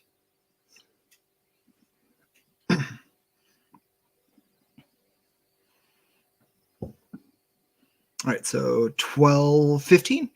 Yeah, you see about 3/4 of the townsfolk are, well, yeah, if she's saving people already, then ought to give her a chance.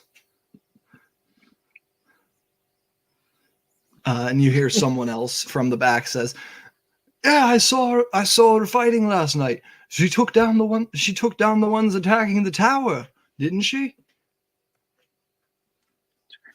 And yeah, people start to mutter. There's no like loud cheers or anything, but people seem to be accepting of this All by herself, as a too. general. Yeah, people seem to be accepting of the decision the mayor has made now with Zenlin's assistance.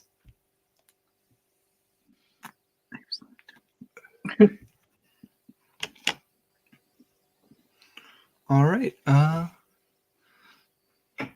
So yeah, you hear and you see Mayor Brightfoot turns to you, puts a hand on your shoulder. He's reaching up a little to get you, but you're not that much taller than him as a halfling. And I am putting my trust in the lives of my people in your hands. I will let you know that most of the day today can be handled by incoming and departing. My assistants at the Mayor's Hall. But I would try to get the Mayor's Hall patched up as quickly as possible, because they are a bit bound to it.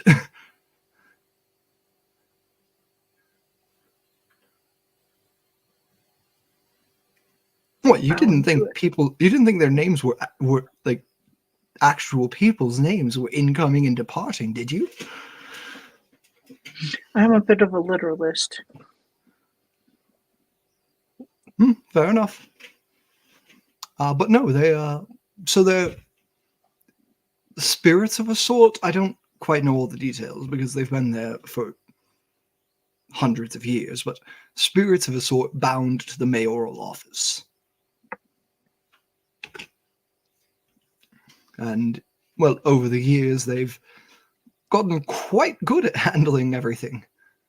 You let them know what you need done, and they'll make it happen. I guess you never have to worry about inter-office scandal. If the secretary's a spirit, the boss can't bang her. I mean, they're bound spirits. They have a physical form.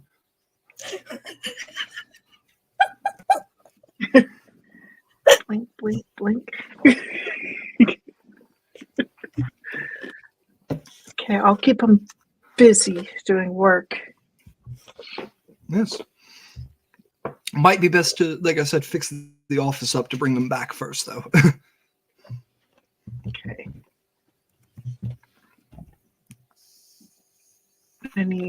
Anything else? Are there like keys or anything or any passwords that I don't get zapped? So they've got at least 2 sets of keys for everything, and Fethric should have one as well. I'll tell you this, Fethric, good man. Honestly, I'm an idiot. I'm such an idiot. Well, too late now. What? We'll talk about it after we're off the dais, so that people don't see me up here whispering to you for the next 20 minutes. Okay. But yeah. he grabs your hand, raises it up. Your new deputy mayor, Gillian Rilka. And people politely applaud.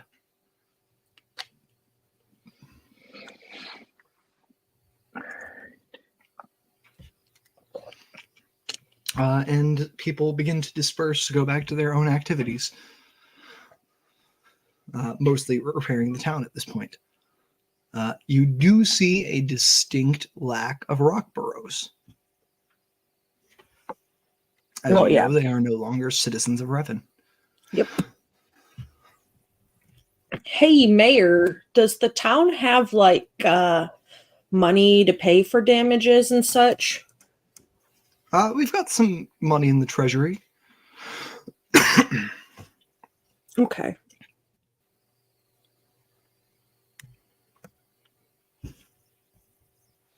I think once we get done with the meeting and such, and once the mayor talks to Jillian or whatever, I'll suggest to Jillian that we send a letter to the Rockboroughs offering them contract to help repair the buildings in town. Okay. Yep. All right. And we are going to move out from the town hall meeting. You are all still here in the mead hall, but pretty much everyone else has dispersed. There doesn't appear to be anybody serving drinks or food in the mead hall right now. They all appear to be off helping the town. So it is just you three, grandfather, the mayor, and his wife left in the hall.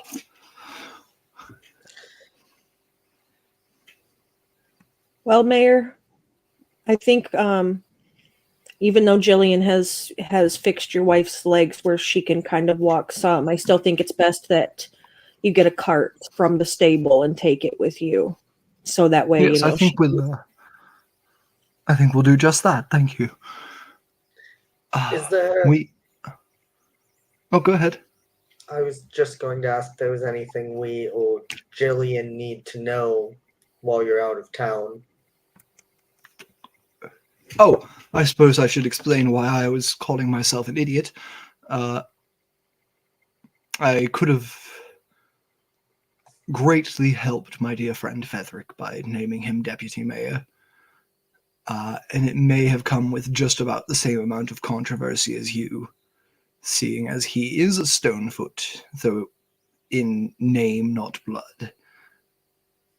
Might have gained him a bit of the respect he needed to finally claim that inheritance of his. Yeah, we'll talk about that inheritance when you get back, because yes, I'll make some inquiries while I'm in Trollimport as well, because it is the Zalagan government that decides inheritance and all that. Could we write him a letter of recommendation, especially since he's part of what helped save this town? Oh, I'll do better than write him a letter. I'm going to speak to the people on his behalf, face to face. Yes, but could we write a letter of recommendation for you to take with you to have extra character witnesses? Support of the heir to the Iron Gut family can't hurt. Yeah, he actually turns to your grandfather. Would you be willing to? And you see that your grandfather... Actually, I'm going to make a persuasion check here. Your grandfather does not look certain about this. You can tell immediately. Family is family, grandfather. If his parents could love him as their own regardless and raise him as their own regardless, then who are we or anybody to say that they weren't his family or his parents? All right, go ahead and give me a persuasion check with advantage. You've lowered the DC by saying this yourself instead of just having the mayor say it.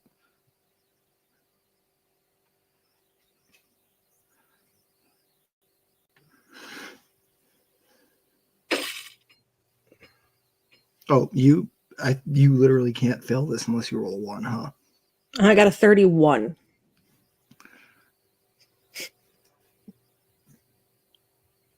You see your grandfather look at you.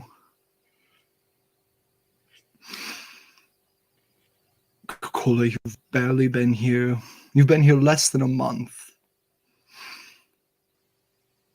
And you have already given me so much wisdom that I have missed over the years. I am so proud of you. And you see he sits at the table up here on the dais and pulls a roll of parchment out of his satchel and begins writing a letter of recommendation, essentially.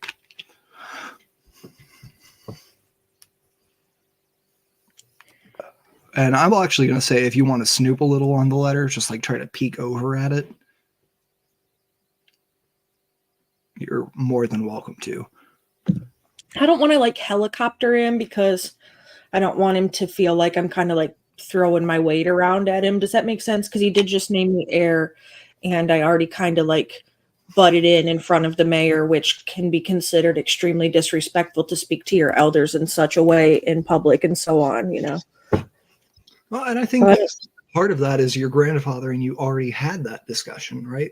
When you were coming back from your initial meeting with the mayor, where he tried to call you out about that and you basically changed his paradigm with your discussion of, if I have something to say and it's the right thing in my heart to say, I'm going to say it. So I think, he supports you in that. And you would know that. I rolled insight. You probably don't want insight, do you? You don't need to make a roll. I'm just asking what you do. I'm asking if you do. Yeah. I mean, I'm fairly close to where he is anyway, so I guess I probably would be a little snoopy given everything going on. Yeah, you can just take a peek, no roll needed. Okay. And you see that your grandfather has included the words you just spoke to him in this letter. His parents loved him, took him in as their own, raised him from a babe. And there is nothing more that the Stonefoot family would want than to continue on in any way possible. He bears their name as a gift from them. It is only right that he bears everything else they had to give. Yeah, I don't even think Featherick's really concerned about the money. It's more like his childhood home was the thing that was important to him. Yep. It was the house. It was house, like personal belongings and things like that. Yeah, things that like he was. It's not even the money for him. It's like all of the other stuff. And he's done nothing but help this town, even though I'm still a little curious on the arrangement between him and the mayor. But, I'm going to say, actually, we'll apply that insight you rolled to the arrangement between him and the mayor. You think that Mayor Brightfoot has been trying to do the best he could by Featherick for some reason. And I'm going to say on a 25 insight, you think it might be familial. Brightfoot's a gnomish name. Stonefoot's a gnomish name. and he's married to a non-gnome. What was that? I said, well, he is married to a non-gnome, so he probably understands the disconnect there. Yeah, you've never heard Mayor Brightfoot speak of family beyond his wife. Right. And in a town like Revan, where families and who you have behind you are one of the most important things, that's very odd for a important figure. You've never heard him he hasn't told you why he came here, where he came from, anything like that. But you've seen him and Featherick interact at the meeting last night. And there was something familial to it. You think maybe Featherick's like an adopted cousin or something. Maybe the Stonefoots are cousins to the Brightfoots. And yeah. Featherick told you the mayor gave him the plot of land on which he's built his cabin as a gift. That's fair. Well, Basically, you think he's like okay, my family member is dealing with a lot of shit. I'm going to do everything I can to make things easier for him.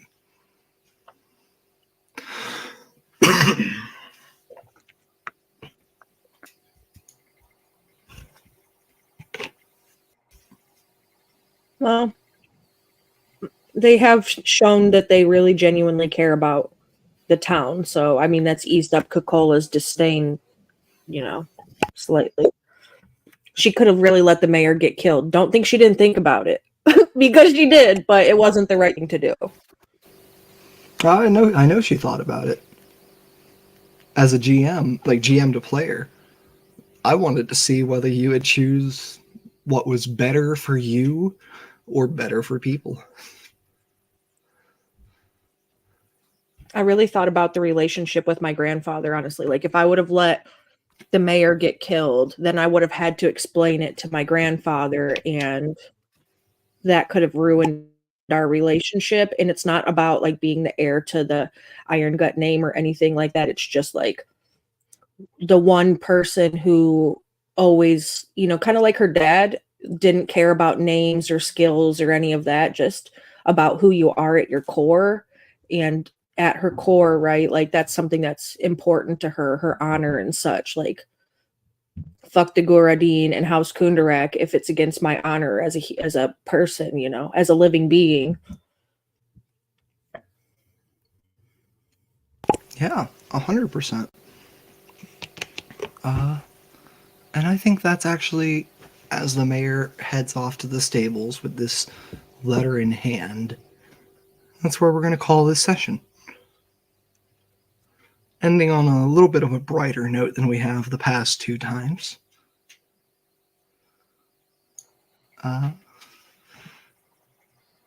Is there anything anybody would like to plug for themselves? Aside from Monday night, no. All right, Nick. Well, in that case, I'll go ahead and do a plug quick. You can catch us on Monday nights here on Heroes and Hooligans playing Delirium, our Grim Hollow campaign, Season 2, run by our lovely Hooli, with Don and myself as players. And you can catch me on February 23rd over on Streaming Rainbow playing in a Dune Adventures in the Imperium one-shot, where we will be exploring the world of Arrakis. Interesting. Right. It's been great having everybody here. I will catch you all on Monday, hopefully. Until next time.